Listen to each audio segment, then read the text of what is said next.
మంత్రి నారా లోకేష్ విశాఖ బీచ్ రోడ్లోని AU convention హాల్లో జరిగిన వివాహ వేడుకకు హాజరయ్యారు.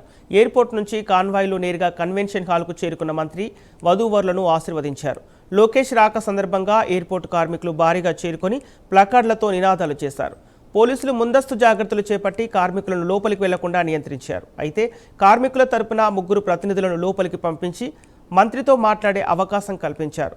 స్థానిక ఎమ్మెల్యేల ద్వారా కార్మిక సమస్యల పరిష్కారానికి చర్యలు తీసుకుంటామని మంత్రి తెలిపినట్లు ప్రతినిధులు తెలిపారు. సుమారు 25 నిమిషాల్లో వివాహ కార్యక్రమాన్ని ముగించుకొని లోకేష్ అక్కడి నుంచి బయలుదేరారు. ఈ వేడుకకు పలువురు ఎమ్మెల్యేలు, మంత్రులు హాజరయ్యారు.